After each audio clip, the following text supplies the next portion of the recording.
Salut à tous, bon dimanche matin et bonsoir à tous qui nous écoutent, dépendamment de l'heure que vous écoutez la vidéo. Je vous donne la bienvenue sur votre chaîne Adventist Hub. Pour cette semaine, vous aurez toutes les leçons de la semaine. Veuillez abonnez-vous pour recevoir la notification de chaque vidéo pour la leçon de cette semaine.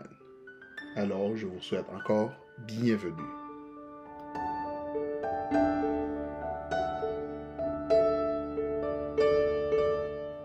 Et pour cette semaine, nous avons une très belle leçon qui a pour titre « Le prix du repos ». Lecture de la semaine. 2 Samuel 11 versets 1 à 27. 2 Samuel 12 versets 1 à 23.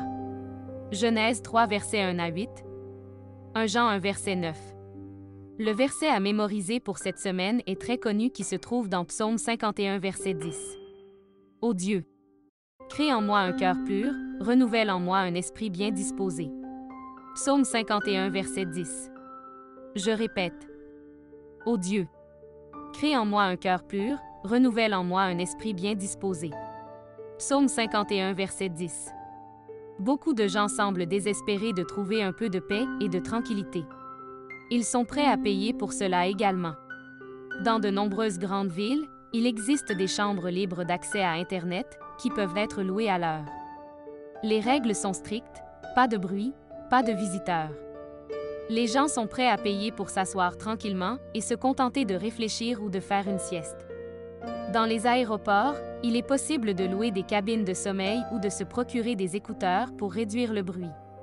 Il existe même des cagoules en toile ou des boucliers d'intimité pliables que vous pouvez acheter pour passer par-dessus votre tête et votre torse lors d'une rapide pause au travail. Le vrai repos a aussi un prix.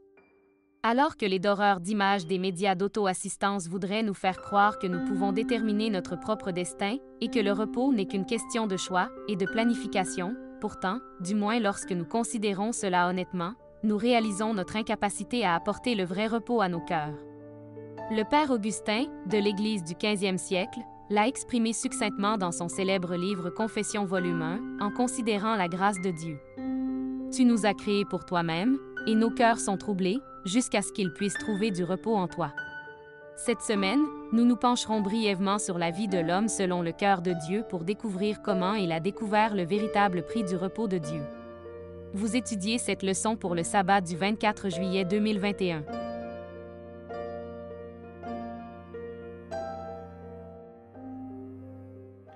Et pour aujourd'hui, ce dimanche 18 juillet 2021, la leçon a pour titre « Usé et fatigué ». Bonne audition. Pour aujourd'hui dimanche 18 juillet 2021, le titre de la leçon est « Usé et fatigué ». Par une douce soirée de printemps. Le roi David, inquiet, arpentait le toit de son palais. Il aurait dû être avec son armée de l'autre côté du Jourdain. Il aurait dû conduire le peuple de Dieu à la victoire contre les Ammonites et apporter enfin la paix au royaume. Le fait de ne pas être là où il aurait dû être ouvre la porte à la tentation pour David. Lisez l'histoire dans 2 Samuel 11 versets 1 à 5. Que s'est-il passé et quel grand péché David a-t-il commis? David a vu une femme très belle de figure qui se baignait près de chez lui. Ce soir-là, ses pulsions pécheresses ont pris le dessus et il a couché avec Bathsheba, la femme d'un officier de confiance de l'armée. Comme tous les anciens rois, David avait un pouvoir absolu. En tant que roi, il n'avait pas à suivre les règles qui régissaient tout le monde.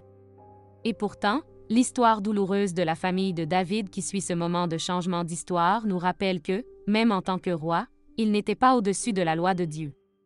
En effet, la loi est là comme une protection, une sauvegarde, et même quand le roi s'en écarta, il dut faire face à de terribles conséquences.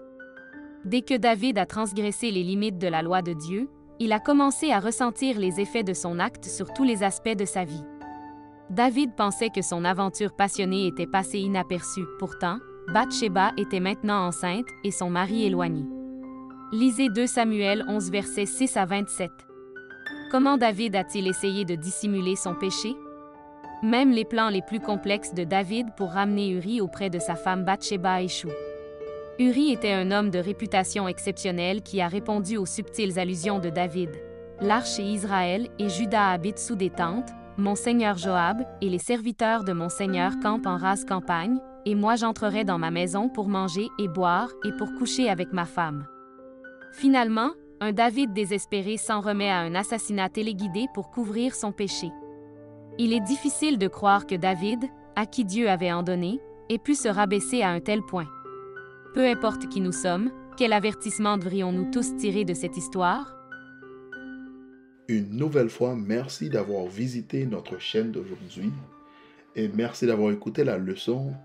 N'oubliez pas d'abonner et activer la cloche pour recevoir la notification à chaque leçon. Que Dieu vous bénisse grandement et un bon dimanche dans le Seigneur Jésus-Christ. Au revoir.